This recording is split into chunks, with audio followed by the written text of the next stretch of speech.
All right, so in the next few minutes, I'm gonna show you exactly how I got over $1 million in yearly revenue committed to a software I hadn't even fucking built yet, all in under 6 months. And that's purely using LinkedIn and doing a shit ton of cold outreach and just spamming it. So this was for a B2B enterprise software I was building. And that's why it worked so well, is because it was B2B, which LinkedIn is amazing for. If you're doing B2C or a mobile app or something like that, probably not going to get as insane results. Still could work, you'll still get something out of this, but mainly for B2B enterprise. So getting right into it, the first thing you're going to need to do is build your actual profile, build your personal brand on LinkedIn for at least a couple of weeks. You need to have something to present. This is essentially your business card when you're reaching out to these people. So if it doesn't look good, it doesn't look like you actually are able to fulfill on what you're trying to sell them, they're going to laugh at you. They're not even going to look fucking twice at what you do. So in order to get that from zero to, hey, this guy I should take seriously, you're going to use Taplio and Lempod in sync. So Taplio is super quick posting. It has AI generation, everything you need to get a lot of content out quickly. And then you're going to use Lempod, which is going to artificially boost every single post you put out to make it look like it is getting a shit ton of engagement. And you can even tell Lempod what comments you want on your post so it doesn't look like fake engagement. Absolute cheat code, especially if all you're doing, if your only goal with LinkedIn is to, farm leads and farm clients and farm users. Really good to use. If your goal is to build an actual authentic personal brand super long term, you can still use it, but you're probably not going to once you actually amass the following you want. But you're also going to join every single community that your ICP is in, and you're going to send them requests to connect, and this is going to boost your connections like crazy. I went from about 100 connections to over 1,500 followers now in under like a month and a half or 2 months, just because I was sending about 50 every single day. So you're going to join these communities. You can scrape them, send them all the message, hey, saw we're in the same group, wanted to connect, stay in each other's network, cheers. Whatever you want to do is that message, just saying, hey, wanted to connect, saw we're in the same group, get the familiarity. They're going to accept, you're going to boost your connections. And then LinkedIn Navigator is really good for finding ICP. You can build out lists. You can sort it by an absolutely insane amount of kind of criteria and really narrow down on exactly who you need to be talking to. So my ICP was software companies, 20 plus sales reps, right? So they actually felt the pain I was trying to sell to. So my parallel ICP there was all of the sales reps at B2B software companies. Super easy to get them to connect with you because they're also doing outreach, trying to sell shit. So that's what made it so easy for me to get a shit ton of connections. And then now we're on to step 2, which is actually starting the outbound. I used Canbox. When I was sending messages, Canbox was on AppSumo, so I got a lifetime kind of deal there for like, I think it was $150 to have all of their features. That's not available anymore, but Octopus CRM is the fucking GOAT when it comes to automating connection requests and messages. I use this over Dripify, which was the upgraded version of Octopus, because I felt Dripify just was a little too cautious. So Octopus, you can actually just spam, and it's super easy to get lead lists from Sales Navigator into Octopus. So what really matters when it comes to outbound, you can spam as much as you want, but the messaging is the most important part. You'll see guys like Ty, Frankel, and all those kind of guys that are big on LinkedIn. They are super personalized with how they're doing outreach. So you can't just, copy and paste some bullshit. Do not copy and paste what I'm putting here. Just apply the basic principles, right? So my highest response messages was obviously this one, which is kind of framing as like a, hey, I could use your help. Would you mind hopping on a call just to give me opinions and feedback? This works with every single fucking thing I do, whether it's B2B, B2C, anything like that. People like to give their opinions. They like to feel valued. This one converted really highly. And it converted really highly with kind of the C-suite position, which was exactly what we were going for, people that can make decisions for their entire organization. So we got the CTO of Podium interested. He actually became an advisor for us. CTO at SalesLoft, CFO at Cloudera, to name a few names there. This worked for them, got them on calls, etc. Another one that worked for me when we were kind of trying to test, going the mentor or kind of the direct sales pitch was saying, hey, and then referencing a city near them or a restaurant in their city, right? That they would know, that would kind of get a pattern interrupt from them. And then say, hey, like if you don't enjoy the call, tomorrow's dinner is on me at that restaurant. Never had to pay for a dinner. Everyone had a good time on the call, whether they, continue to actually want to use the software or not.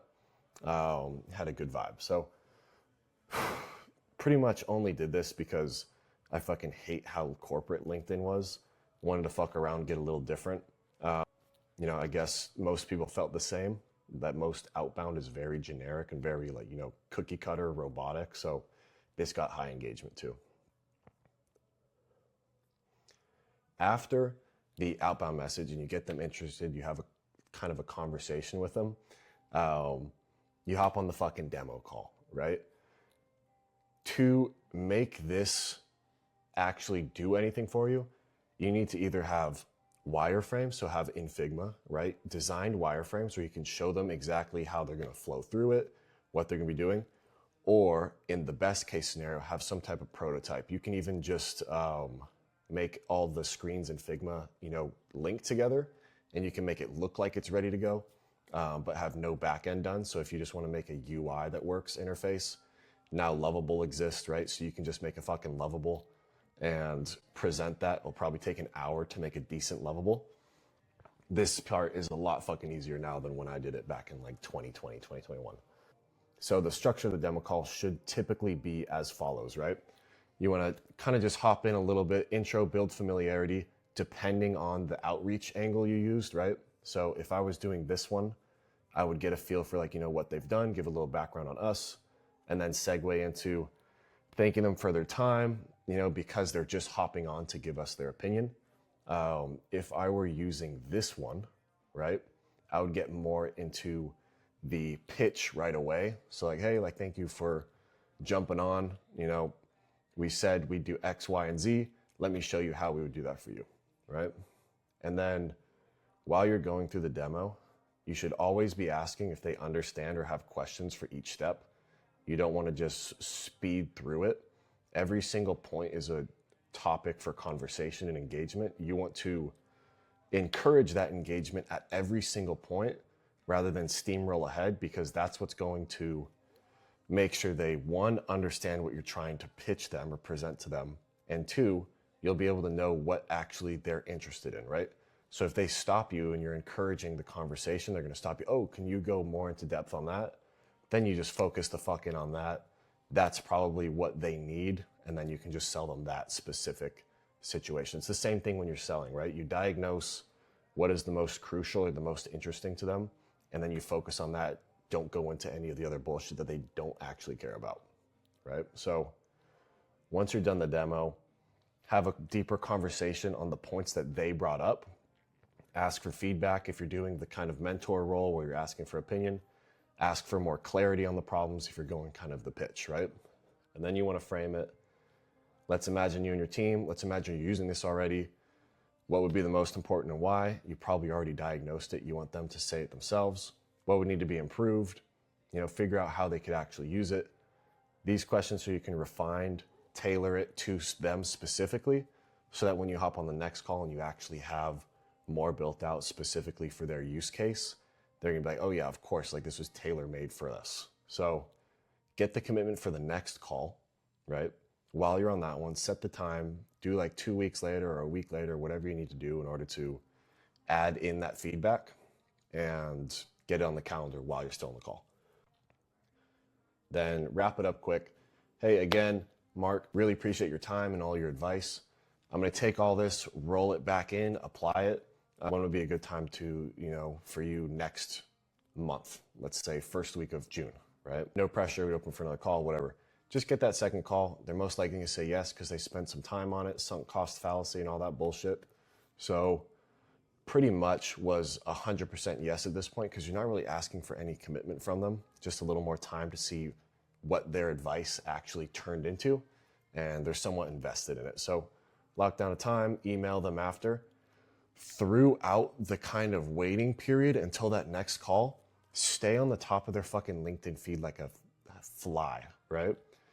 Comment on all their posts, like all their shit, send them things, hey, thought of you, whatever. Like, keep engaged, make sure that they are remembering you and your call and the shit that you're gonna be doing the next, whenever that next call is, 24/7. That is a really key thing here that gets them committed for that next call.